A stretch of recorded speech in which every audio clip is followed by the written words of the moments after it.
Shri Narendra bhai Modi, Shri JP Gupta commissioner technical education, professor MR Patel principal VGC, sir GK Sharma dean of faculty IIT Gandhinagar, faculty members, students, staff, all distinguished guest, visitors, ladies and gentleman, आज ये हमारे लिए बड़ा सौभाग्य का विषय है कि हमारे मुख्यमंत्री श्री नरेंद्र भाई मोदी हम लोगों के बीच में उपस्थित हुए हैं। पिछले एक वर्ष से हमारे स्टूडेंट्स काफ़ी उत्सुक थे कि एक बार श्री मोदी हमारे बीच में आए, और पिछली बार जब मेरी उनसे बात हुई मैंने कहा कि आप एक बार हमारे यहाँ आइए, तो बोले बिल्कुल आएंगे।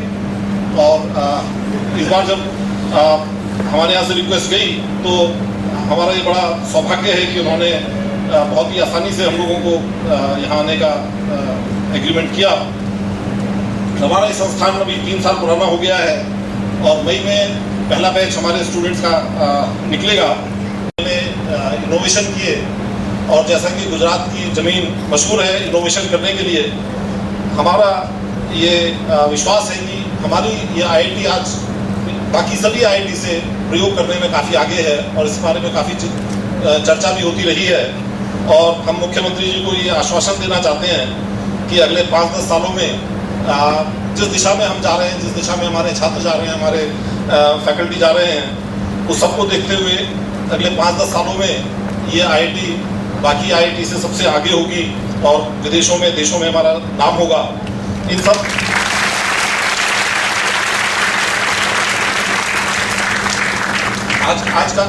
आज का ये जलसा मेरे भाषण का नहीं बल्कि मुख्यमंत्री जी के भाषण का है, तो इसलिए और समय नहीं लूँगा और रिक्वेस्ट करूँगा मुख्यमंत्री जी से कि आकर के कुछ हम लोगों को संबोधित करें। Thank you.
श्रीमान सुधीर जी,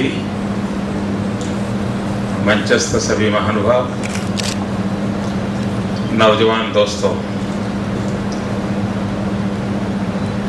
पहले तय ये हुआ था कि मुझे 15 तारीख को आप लोगों के बीच आना था,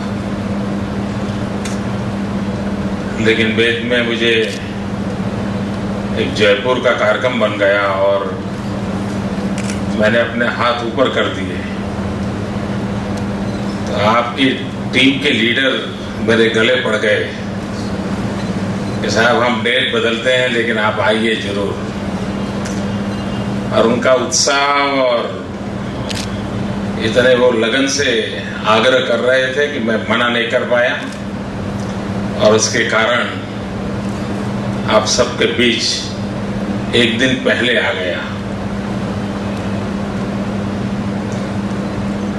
तो मुझे खुशी हुई कि इस बार आप अपने समिट का सब्जेक्ट इंफ्रास्ट्रक्चर पर केंद्रित किया हुआ है, वो आपका फोकस एरिया है। मैंने पूछा मुझे क्या कहना है, तो उन्होंने कहा जो मर्जी पड़े। अब जो मर्जी पड़े में तो फिर बहुत सुविधा रहती है, आराम से गप्पे गोष्ठी कर सकते हैं। मित्र सुधीर जी जब कह रहे थे कि हम इस इंस्टीट्यूट को आने वाले कुछ वर्षों में इस ऊंचाई पर ले जाएंगे,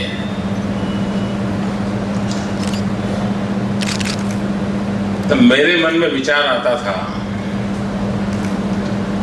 कि सुधीर जी है तो सपना जरूर साकार होगा।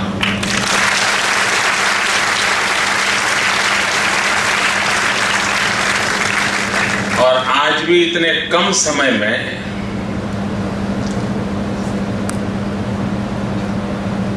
इस इंस्टीट्यूट ने जो अपना नाम कमाया है देश में, उसके पीछे सुधीर जी, उनकी टीम, यहाँ के स्टूडेंट्स की डिसिप्लिन, ये सारी बातों ने मिलकर के इतने कम समय में इसने अपनी एक जगह बनाई है। लेकिन इंस्टीट्यूट को एक अलग कैंपस चाहिए, अच्छा कैंपस चाहिए। और जिस प्रकार से क्वालिटी के कारण वर्ल्ड क्लास इंस्टीट्यूशन बने, उसी प्रकार से मेरी इच्छा है कि इंफ्रास्ट्रक्चर के कारण भी कैंपस वर्ल्ड क्लास बने।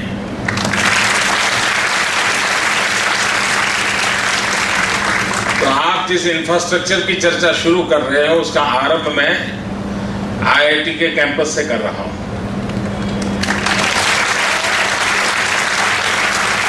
गांधीनगर के पास 450 एकड़ भूमि फाइनल निर्णय मैंने कर लिया है।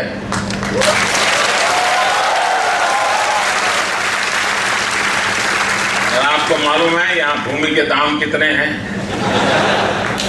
अरबों खरबों रुपए हो रहे हैं इन दिनों। लेकिन सरकार ने तय किया है आपको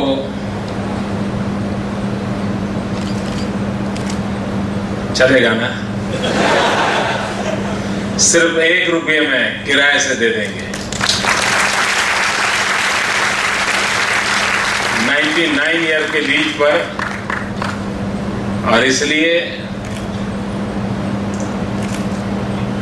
सिर्फ जमीन से जो पैसे बचेंगे, उससे ही आप दुनिया का बेहतरीन कैंपस बना सकते हैं।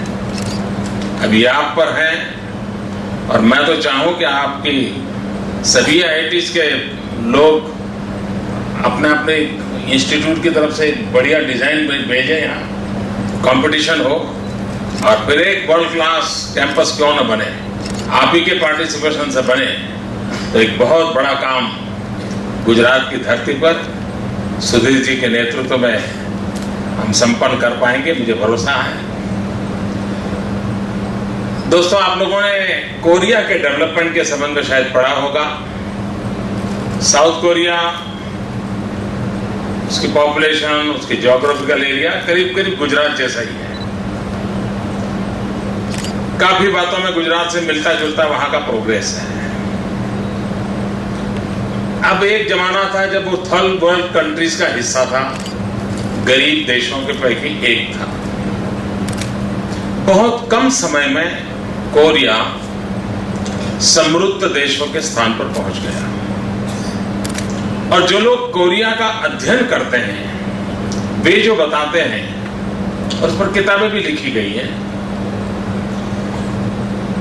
तो कोई 30-35 साल पहले वहां के जो राजकर्ता थे, उन्होंने एक बहुत अहम फैसला किया, और जिसने कोरिया के जीवन को बदल दिया। लेकिन जब उन्होंने वो फैसला किया तो उन पर बहुत दबाव आए, आलोचनाएं हुई, विद इन कंट्री भी उनको बहुत बड़ा रिवोल्ट सहना पड़ा। और उनका निर्णय यह था कि कोरिया के एक छोर से दूसरे छोर तक एक सेंटर में एक बहुत बड़ा 6 वे हाईवे बनाना। अब सब तूफान खड़ा हो गया, लोग गरीब हैं, खाना नहीं है, कपड़े नहीं है, मकान नहीं है, और एक ऐसा नेता है बस बोले रोड बनाऊंगा। लेकिन वो डटे रहे, और कहते हैं कि उस एक रोड ने पूरे कोरिया के जीवन को बदल दिया, वहां की सोच को बदल दिया, और 20 साल के भीतर भीतर कोरिया ओलंपिक गेम का होस्ट बन पाया, दुनिया के समृद्ध देशों में अपनी जगह बना ली। यानी इंफ्रास्ट्रक्चर अगर विजन के साथ किस जगह पर क्या करने से बदलाव आता है, इसकी अगर सोच होती है तो कितना बड़ा परिवर्तन आ सकता है, उसका उदाहरण है।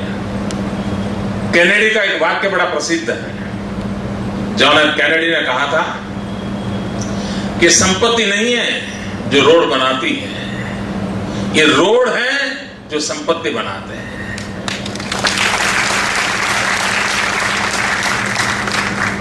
और इसलिए कभी कभी विकास के पैमाने में, जब कभी झगड़ा क्या होता है, पहले मुर्गी के पहले अंडा, यही झगड़ा होता रहता है कि पहले इंफ्रास्ट्रक्चर करें कि लोगों को पहुंचने के बाद इंफ्रास्ट्रक्चर करें। गरीब देश जो हैं उनके यहां ये सबसे ज्यादा इसका प्रेशर होता है कि पहले आम आदमी की सुविधाओं को देखें कि व्यवस्थाओं को विकसित करें, और इस तनाव में से डिसीजन लेना होता है।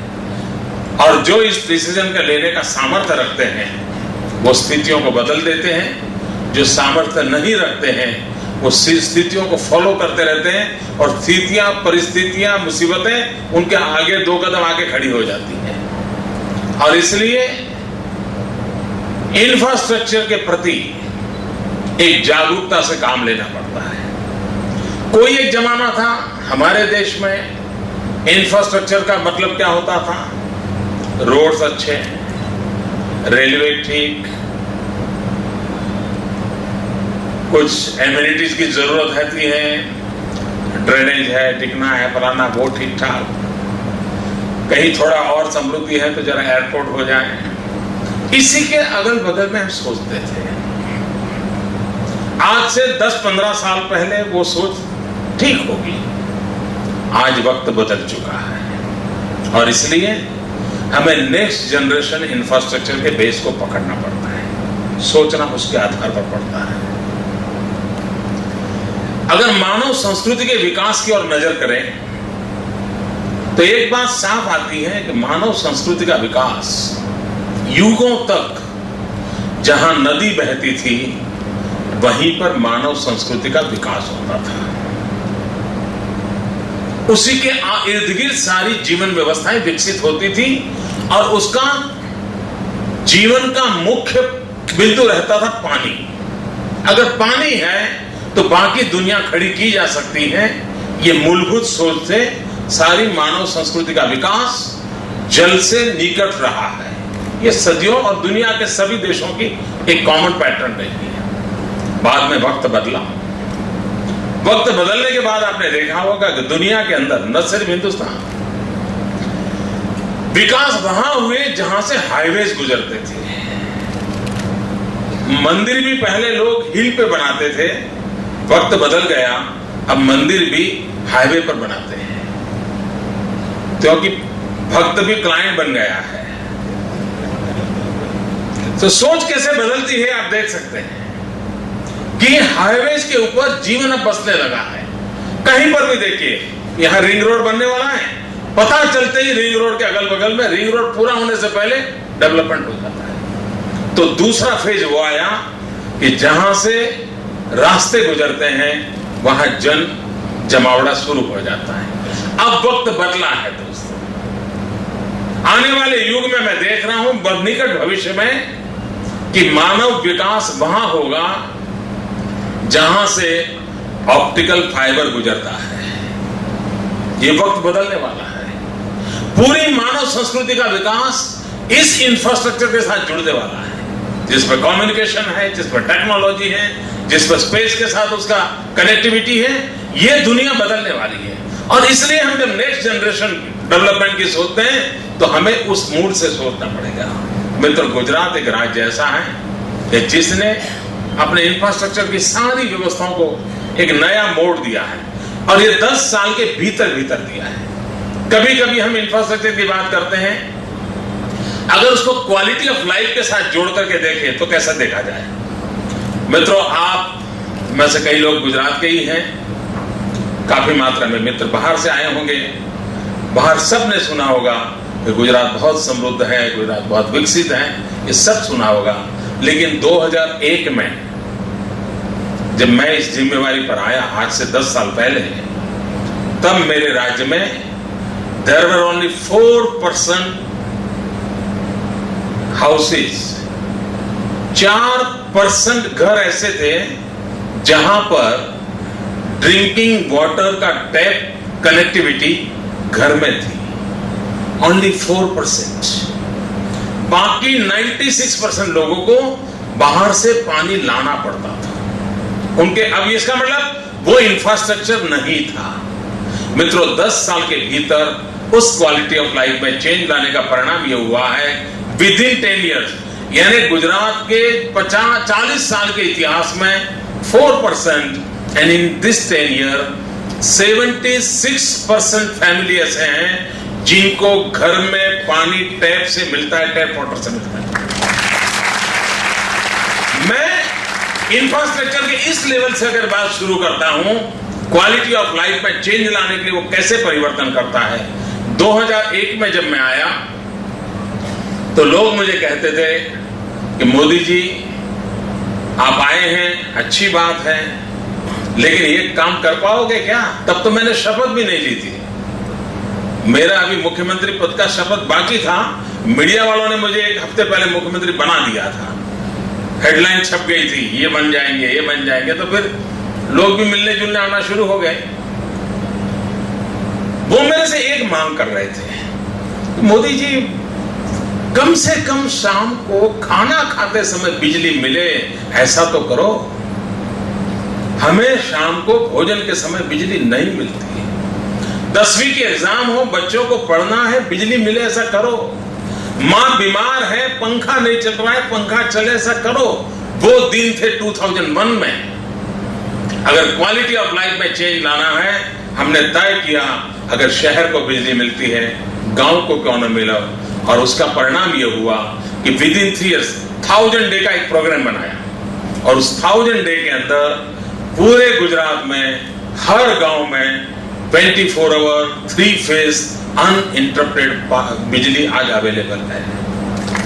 ये हिंदुस्तान में लोगों को आश्चर्य होता है कि ऐसा भी कुछ होता है कि अपने देश में, लेकिन होता है।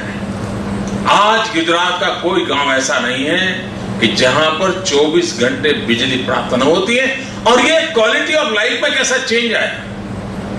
मैंने IIM के माध्यम से सर्वे किया, सोशियो इकोनॉमिकल सर्वे। उस सर्वे में एक बड़ी महत्वपूर्ण बात आई कि बिजली आने के कारण गांव से शहर की तरफ जाने की संख्या थी, उसमें 33% कमी हो गई। लोग गांव में रहना पसंद करने लगे। तो हमने कहा चलिए नेक्स्ट जनरेशन इंफ्रास्ट्रक्चर। तो हमने तय किया कि हम गुजरात के गांव को ब्रॉडबैंड कनेक्टिविटी से जोड़ेंगे। मित्रों, पिछला बजट का स्पीच अगर आपने सुना होगा भारत सरकार का, तो भारत सरकार ने पिछले बजट में कहा है कि भारत सरकार यानी रनिंग वर्ष जो है इसमें हिंदुस्तान के 3000 गांवों में ब्रॉडबैंड कनेक्टिविटी के लिए प्रयोग करेंगे, ऐसा भारत सरकार का बजट कहता है। मित्रों, गुजरात में 2009 में 18,000 गांवों को ब्रॉडबैंड कनेक्टिविटी से जोड़ दिया गया। आज मैं किसी भी गांव में वीडियो कॉन्फ्रेंस से बात कर सकता हूं। आज गांव के लोग ऑनलाइन कम्युनिकेशन कर सकते हैं। ये जो नेक्स्ट जनरेशन टेक्नोलॉजी का इंफ्रास्ट्रक्चर है, ये वहां के जीवन में बदलाव ला रहा है, और उस बदलाव की दिशा में हम प्रयत्नरत हैं और उसका फायदा मिल रहा है। आप लोग जब कभी गौर से देखा होगा तो गुजरात में जितने रोड्स थे वो नॉर्थ और साउथ को जोड़ने वाले थे। आपने अगर गौर से देखा होगा तो राजस्थान से रास्ता आता है, महाराष्ट्र की ओर जाता है। यही हमारा मेन व्यवस्था थी। हम आए, हमने कहा ये तो ठीक है भाई, ये कनेक्टिविटी देता है, राजस्थान को जोड़ता है, मुंबई के साथ जोड़ देता है, लेकिन गुजरात के डेवलपमेंट के लिए सफिशिएंट नहीं है। और गुजरात ने इनिशिएटिव लिया हॉरिजॉन्टल रोड नेटवर्क बनाने का, ईस्ट वेस्ट को जोड़ा, यानी ट्राइबल बेल्ट को समुद्र किनारे के साथ जोड़ना। और उसका परिणाम क्या हुआ कि सारी संपत्ति और विकास जो 2 मेन रोड पर हो रहे थे नॉर्थ साउथ से, आज उसको हॉरिजॉन्टल रोड मिले, 6 रोड हॉरिजॉन्टल बनाए पूरे राज्य में, जो ईस्ट और वेस्ट को जोड़ देते हैं, और ये काम 4 साल में पूरा कर दिया। और उसके कारण wealth and progress and prosperity का डिस्ट्रीब्यूशन हॉरिजॉन्टल होने लगा, उधर ट्राइबल बेल्ट की ओर जाने लगा, इधर समुद्र किनारे की ओर जाने लगा, और पूरा गुजरात मल्टी पिलर स्ट्रांग होकर के आज डेवलप हुआ आपको नजर आता है, जस्ट बिकॉज एक पॉलिसी डिसीजन कि गुजरात की कनेक्टिविटी हॉरिजॉन्टल चाहिए। पोर्ट सेक्टर अगर हमारा भविष्य है तो हमारा ट्राइबल बेल्ट को पोर्ट तक जोड़ना चाहिए, और उसका नतीजा ये हुआ है कि आज मेरे राज्य के किसी भी क्षेत्र की एग्रीकल्चर प्रोडक्ट, वो एग्रीकल्चर प्रोडक्ट विद इन 4 या 5 आवर्स किसी भी समुद्र तट पर पहुंचाई जा सकती है। इतना इंफ्रास्ट्रक्चर मिला है। और इंफ्रास्ट्रक्चर अपग्रेडेशन भी कैसे होता है? आपने उच्छल और निजर ये तहसील का नाम सुना होगा, एकदम नंदुरबार महाराष्ट्र के बगल में है, बिल्कुल गुजरात का आखिरी छोर पे है। अब गुजरात में किसी भी तहसील में जाओ, रोड अच्छे हैं। एक दिन मेरे पास उच्छल निजर के ट्राइबल फार्मर्स मुझे मिलने आए, आदिवासी किसान। उन्होंने कहा, साहब हमें रोड अच्छा चाहिए। मैंने कहा, यार भाई मैं तो उच्छल निजर काफी घुमा हुआ हूं, वहां तो रोड बहुत अच्छे हैं। नहीं, बोले वो वैसे रोड अच्छे हैं लेकिन हमें वो अब नहीं चलते। हमने कहा, क्यों नहीं चलते? बोले हम अब केले की खेती करते हैं। हम लोग फिलीपींस के साथ MOU किया है और वहां से हमने टेक्नोलॉजी लाए हैं, और बहुत बड़ी मात्रा में हम लोग केले की खेती कर रहे हैं, और हमारे केले एक्सपोर्ट होते हैं। और जब हम ट्रक में केले भर करके पैक करके भेजते हैं तो रास्ते में कहीं 1-2 भी गड्ढे आ जाएं तो हमारे केले दब जाते हैं, और करीब 20-25% हमें नुकसान हो जाता है। इसलिए हमें पेवर रोड चाहिए। आप कल्पना कर सकते हो मित्रों, हिंदुस्तान के एक राज्य का आखिरी छोर के तहसील का एक ट्राइबल फार्मर आकर के राज्य के मुख्यमंत्री के साथ आंख में आंख मिला करके कह रहा है कि मुझे पेवर रोड चाहिए ताकि एक भी बार जर्क ना आए और मेरा एक भी केला दब न जाए। मित्रों, इंफ्रास्ट्रक्चर की वैल्यू क्या होती है वो एक ट्राइबल आदमी को समझ आ गया, और मुझे भी लगा कि रोड कितने ही अच्छे क्यों ना हो, लेकिन इसकी इकोनॉमी के साथ अगर मुझे जोड़ना है, उसका जो टारगेट ग्रुप है उसको अगर मुझे एड्रेस करना है, आई हैव टू चेंज। और हमने डिसीजन लिया, हमने वो रोड को पेवर रोड किया। मित्रों, ये इंफ्रास्ट्रक्चर का बदलाव इस प्रकार से आता है, और इसलिए हम इन चीजों को किस प्रकार से गौर से करते हैं, हम स्थितियों को बदल सकते हैं। मित्रों, मैं समझता हूं शायद आप लोग कुछ सवाल जवाब भी करने के मूड में, ऐसा मुझे बता गया था, तो कुछ समय, वरना ये विषय ऐसा है कि मैं ऐसे ही बोलता ही चला जाऊंगा और उससे निकलेगा कुछ नहीं, ऐसा ही रहेगा। ऐसा ही ना नौजवान, क्या आपकी अपेक्षा है? कुछ बातचीत करनी है ना? तो इतना ठीक है भैया, काफी है इतना। यार बोलो तो क्या परेशान हो आप लोग, बड़े टेंशन में हो क्या? ऐसी सूचना दी है कि मुख्यमंत्री बड़े डिसिप्लिन वाले हैं तो आप जरा संभल के बैठना, ऐसा कहा है कि आप लोग अरे रिलैक्स हो जाइए भाई, ऐसा आराम से, आप कॉलेज में है, वो मस्ती में रहिए। तो ये ठीक है इतना कि और भी कुछ सुनना जानना है? बहुत हो गया, अब क्या करना है। धन्यवाद।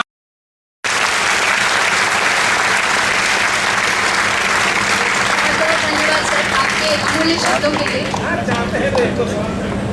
मेरा पुनः अनुरोधन है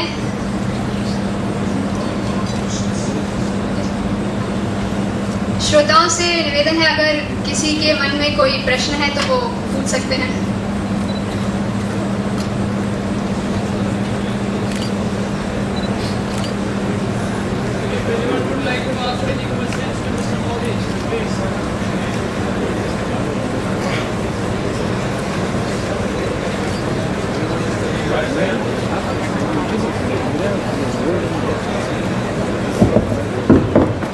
वैसे अर्जुन ने इतने सवाल पूछ लिए हैं कि अब कुछ बचा नहीं है। हाँ पूछिए दोस्त। सर गिफ्ट सिटी के बारे में आप कुछ बता सकते हैं? क्या जी? गिफ्ट सिटी के बारे में। गिफ्ट सिटी, अच्छा चलिए 2-3 चीजें आपने पूछ लिए तो एक साथ बता देता हूं। एक तो गिफ्ट सिटी का प्रोजेक्ट आपके यहां से 10 किलोमीटर की दूरी पर आ रहा है। एक प्रकार से वो फाइनेंशियल सर्विसेज का हब बन रहा है and global hub, global capital बनेगा। इसकी विशेषता ये है कि एक तो उसका वर्ल्ड क्लास इंफ्रास्ट्रक्चर तो होगा ही होगा, लेकिन सबसे बड़ी बात है सिक्योरिटी। फाइनेंस की दुनिया में जो कुछ भी डॉक्यूमेंट्स होते हैं, जो भी फिगर्स होते हैं, अकाउंट की जो व्यवस्थाएं होती हैं, उसकी सिक्योरिटी एक बहुत बड़ी चैलेंज होती है और इसलिए उसको एक ऐसे आईटी बेस के सपोर्ट की आवश्यकता होती है कि जो इस प्रकार के सभी बैंकिंग क्षेत्र के ग्लोबल हेडक्वार्टर उनको बनाने हैं। अगर वो फैसिलिटी हम देते हैं तो that is the best thing, और उसको ध्यान में रखते हुए उस प्रकार के लोगों को कैटर करने के लिए ये गिफ्ट सिटी हम बना रहे हैं और उस गिफ्ट सिटी में करीब 1 लाख लोग वहां रह सके, काम कर सके और मेनली फाइनेंशियल एक्टिविटी के से जुड़े होंगे।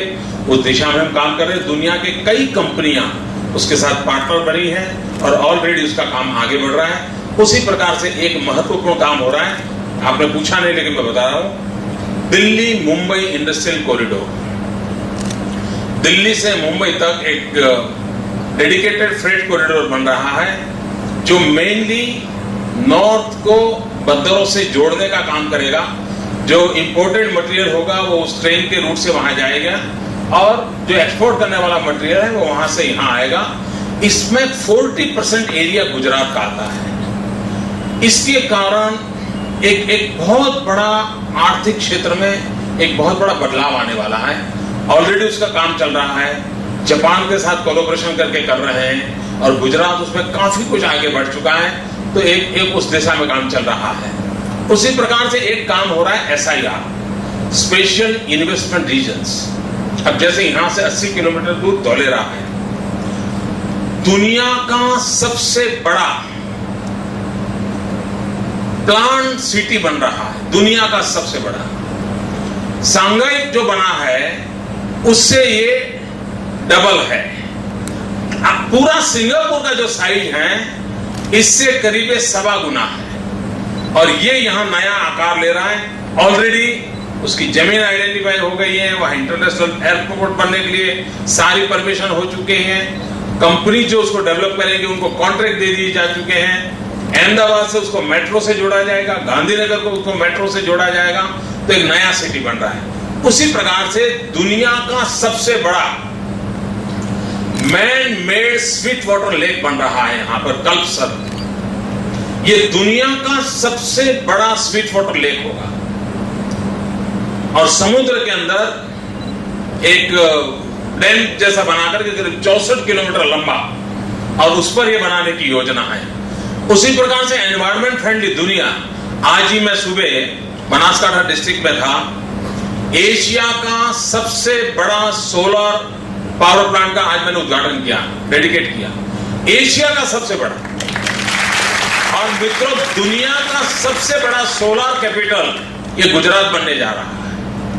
विश्व ने सोचा तक नहीं होगा इतना बड़ा काम यहां हो रहा है। तो ये जो आप कह रहे थे जैसे गिफ्ट सिटी का बताया, उसी प्रकार से एक नैनो सिटी बन रहा है। याहू वाले जो मिस्टर सबीर भाटिया हैं वो बना रहे हैं ये धौलेरा में ही, जिसमें दुनिया की कोई 18 यूनिवर्सिटीज को वे यहां ला रहे हैं और एक ही कैंपस में इतनी सारी यूनिवर्सिटीज फंक्शनिंग करेंगे। ऐसा एक नया मॉडल हम लोग डेवलप कर रहे हैं। एक हम नॉलेज सिटी बनाने की दिशा में आगे बढ़ रहे हैं। तो ऐसे नए डेवलपमेंट के मॉडल इन दिनों खड़े हो रहे हैं।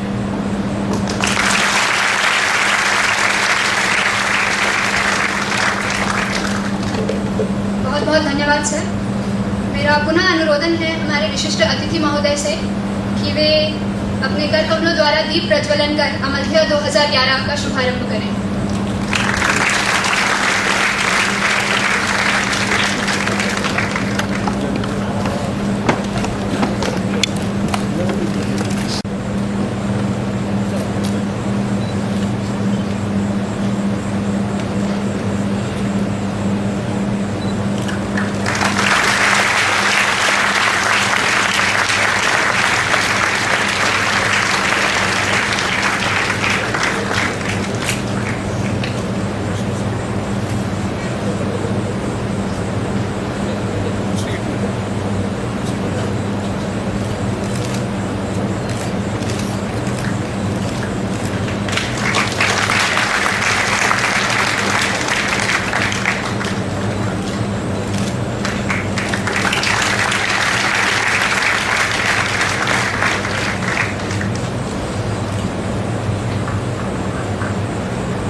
तो पहले फंक्शन में जाता था, जेब में लेके जाता था।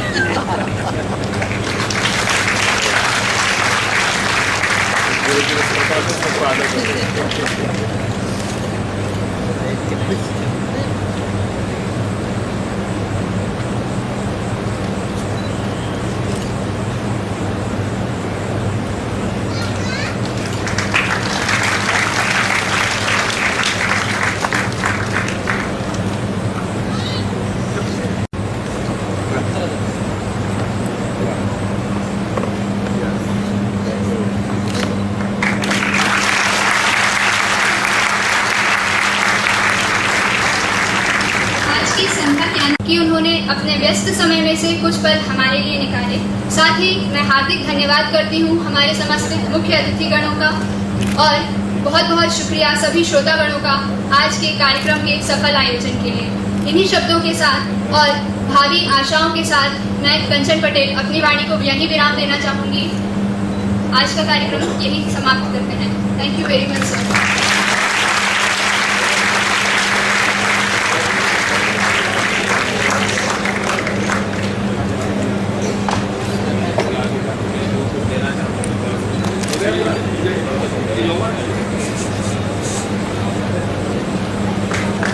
ओके, थैंक यू दोस्तों।